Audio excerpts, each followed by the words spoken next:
Group 1 races, 3 of them around Australia, on a day where one reputation was enhanced, our Maze K.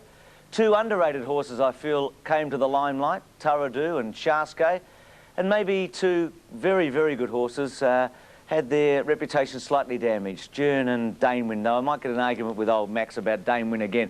Welcome, Keith, and congratulations, Lee. 1,000 winners in your career so far with a very good double yesterday. Thanks, Bruce. Yeah, it was a great day, and it's a proud milestone in the stable's history. Where's Shaskay now in your pecking order? Has he gone from about number 7 up to your favourite little horsey at the moment? Well, there's been a bit of talk around Melbourne that there's the A's and the B's, but I didn't know who was rating the horses at one stage, whether it was Standard and Poor's or the journalist. But I think he's gone up to a Triple A this morning. Well, remember, you weren't around for a while, were you? You couldn't go in and rate them, could you? That's true. Keith, any news on Jern? Yes, Jern pulled up sore in the near hind leg yesterday. This morning he's fine. Peter Hayes said he would press on. He'll run again in a fortnight. Count Shivers, I think, was a little scratchy after run. He was a most disappointing flop yesterday. He couldn't possibly win a Caulfield Cup on that run. I'd be surprised if he even keeps going in that direction. And Danewin, well, I don't know about the ride, but they were calling for the return of Jackie Cha yesterday. That's not true, is it, Max? They couldn't possibly have. What a great opportunity. Shane Dye challenged Ray Murray. He said, well, give me 12 months. What, after the race, did he? He did. In the steward's inquiry, Murray was concerned about the riding tactics, and during shall we say, a confrontation, Dye retorted, well, give me 12 months. But actually, it was only the early stages that Murray questioned Dye's riding tactics, and of course, Dye doesn't like his tactics being questioned. Well, we'll get to Danewin a bit later. Let's start with the first of our Group 1s, the Underwood Stakes. Gee, this Craigley Stakes, jinx. The last 12 Craigley Stakes winners haven't won a race that spring. It might be going again. Jern out the back early. Sir Boom, the only query I've got on all of this is that Unsolved has run second. Toil the week before ran a mighty race. Are they all ordinary? Well, look, if you want to add to the falling stars list, throw in Blevik and, to a lesser extent, Barishnikov, especially Blevik and Boart. You know, it's a different result every week. Well, Shaskay's at the back in the pink. White cap, third from the back. Jern back with him and Boart. So Boom leads Unsolved. Blevik. Storm fourth, who I guess was your number 1 Lee Cups horse going into this race. Was he disappointing? Yes, on face value he was disappointing, Bruce, but I don't know quite what to make of it. I think it's always difficult to assess form when you've had a firm track in the morning and there's been rain falling, and what you've got is essentially a firm track underneath, but a slightly greasy top to it. And I know a couple of our other runners in that race, the boys came in and said they didn't really seem to handle the track, you know. It's a very good point. Greg Hall made that this morning. The track was rock hard at Caulfield. We had that rain, and there was an element of slipperiness in it, and that may have been the reason that we're damning some of the better horses this morning. Well, Shaskay really responds to Goucher here, doesn't he? His acceleration on the turn, I thought, was impressive. Well, look, it was a terrific ride, Bruce, and I think, you know, without selling the form short, I'd say that it was a genuinely run weight for age race, which we've had precious few of in either Sydney or Melbourne in recent times, and the horse did finish his race off very well. Well, he's got to be the number 1 horse in the Caulfield Cup, surely, on this run, and he's run when Mick dropped the whip the week before. You do worry that Unsolved is still there, but gee, he might be just underrated, and maybe that it's a fallacy about weight for age horses versus handicap horses. Who knows? I don't think so. No, it's been there for a while. I mean, I thought how stupid it was when I said it, actually. It's basically a gift horse from Brian Mayfield Smith, who was in Kenya chasing rhinoceros or something. If he sees that footage, he'll come back, Lee. Well, he might well do when he sees that. It's a bit less dangerous here. Lee, where's Shaskay go from here? And is he your number 1 horse for the spring at the moment? Well, I think, we've still got Mahogany lurking in the wings. But he's not a Cups horse, is he, Mahogany? No, he's a Cox Plate horse. Didn't you see an earlier race yesterday? Zero Limit. Is he as good as Shaskay, is he? I don't know if he's as good as Shaskay. Shaskay is obviously our main strike weight for age horse at the present time. I think Zero Limit's got a very big future in the handicaps. OK, and then... Including the Caulfield Cup? Well, he's got to qualify yet. You know, I don't think he's fully qualified, but we'll probably try and do that through the Turnbull. Max, Shaskay, you saw him in the Canterbury Guineas. Oh, a very promising horse, a very competitive horse. Just another example why we've got a vintage crop of 4-year-olds, but I wouldn't be wiping anything on their runs at Caulfield yesterday. I think Keith might be a mite quick on the trigger there to say Count Chivas is finished. I do think that his run a week earlier was equal to Shaskay's, and I wouldn't be surprised if he got back on a different surface. Yeah, no, I tend to agree with you, Max, and disagree with Keith there. Well, he didn't look well, Count Chivas. Max, he's as slim as you were when you were... Ah, well, there you are. OK. Well, I'll stand corrected there. A keen eye like yours in the enclosure. We're fortunate to have the benefit of it. Our Maze K.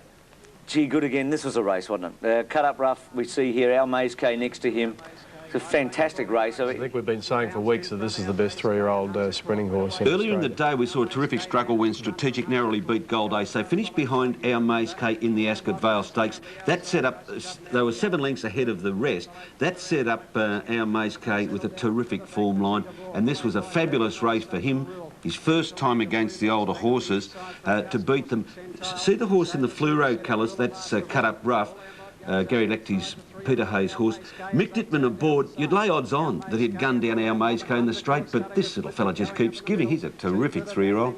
All our mob caught wide. Hunza caught the white Blaze outside of Our Maze K, who just does travel so well. Your mare Talanda never really got into it, did she? She knuckled at the start, Bruce, went down on her nose and then got squeezed up at around about the 700, or I should say about the 800. So, you know, I think it's one of those runs you just forget.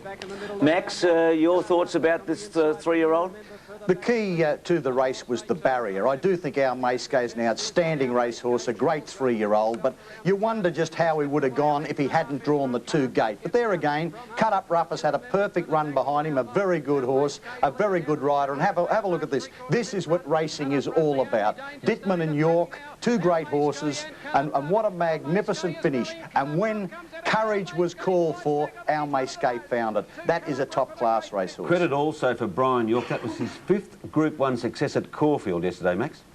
Well, York is one of our best riders. We're fortunate to have such a great batch of riders that we've got at present. Now, speaking of great riders, Brad Smith was out there yesterday and spoke to Roy Higgins and just wanted to compare Manicato, who Roy saw a lot of, and also Our Maze K, because Our Maze K, I think, had 2.5 overweight for age, the same as Manicato when he won this race in the late 70s. This is how Roy compared them.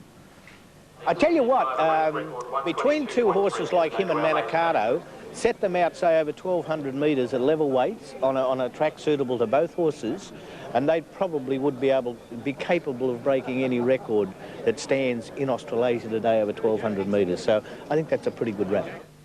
Can Shivas look like Higgs? Yeah, you said that. No, Higgs was all right, he knows. We have a joke. Roy's interesting, isn't he? I mean, he didn't actually say one was better than the other, which I think is fair. And Manicato won a lot of Group 1 races, now Maze K is just starting, but gee, he can be favourably compared with some of the best. Oh, unfair to compare them yet, don't you think, Lee? Because Manicato went on as an older horse. I agree. That's right. It's always unfair to compare them in different generations too, but this horse has got the potential to go on. But in the Caulfield Guineas, would you fancy Gold Ace or Strategic or even Rivada, who won yesterday? Do you think he's beatable, Our Maze K, at 1,600? Not at level weights. You don't? No. OK, well, that's fair enough.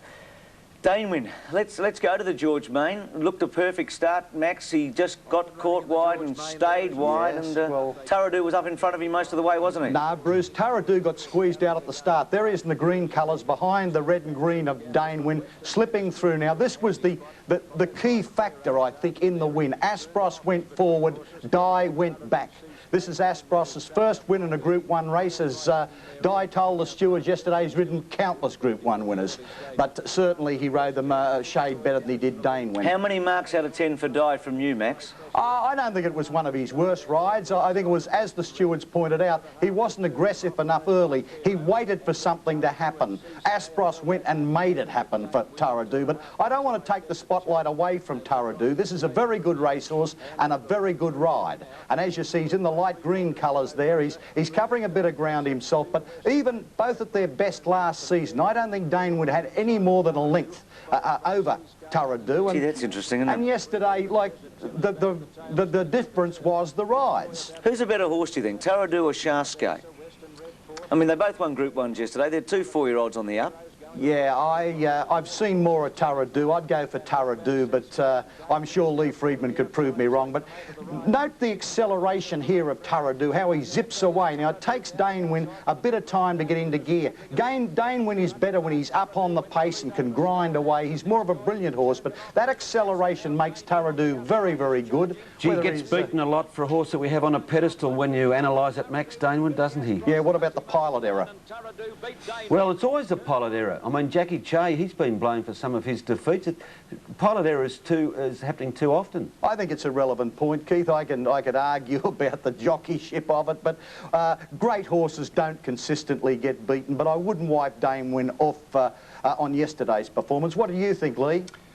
I wouldn't wipe him off, but what I think's becoming more and more apparent is that the form between Dane Wynn, Sharsgate, Tarradoo through the autumn, there isn't very much between those three horses. And one's 5 to 4 on normally, and the other ones are about 10 to 1. Stony Bay, you've got to toss. Yeah, he's the other one. Well, Gary Fraser, Max did some interviews for us yesterday at the track and firstly spoke to Tarradoo's trainer, Gary Fraser. You have said that after the Epsom that the Melbourne Cup isn't out of the question? It's not out of the question. We'll go to Melbourne after the Epsom and first start we'll go around the Caulfield Stakes and on the Caulfield Cup and go from there. He certainly went very nicely for Bill Aspros. Who will you put on him next Saturday? A bit hard to take him off, but we'll talk about it. The one run, you know. Mick Dittman. Well, Mick has given me a firm commitment to ride him in the Epsom, yes. Thanks, mate. I don't know if Mick will change his mind or not. But... Mick won't change his mind, will he? He'll be riding Tarradoo, do you think, Max? Unless Lee Friedman makes him a better offer. Well, I made him a good offer last weekend, putting him on Sharsgate after he got beaten on him in the Fiam, but he went and jumped on Barishnikov. So, I don't know, he's running wild at the moment, Nick. Well, Bob Thompson was interesting after Dane Wynn. This is what he had to say to Max. Dane Wynn was beaten in the George Main Stakes, but was he disappointing? I certainly don't think he was, Max. I think he was beaten by a very good horse. I think right through their career there hasn't been that much between the two horses. Tarradoo had a nice run today in the race. We were sat out wide and Shane elected to sit back behind and actually track Tarradoo through the race. In running I thought he was going to pick Tarradoo up, but he was just too strong for us over the last 200 metres. My horse has certainly improved with the run and as I said all along, this horse will peak on Cox Plate Day and today's no exception, and I think there was a lot of merit in his run today. Steely resolve there about Bob Thompson. He's very focused about the Cox Plate.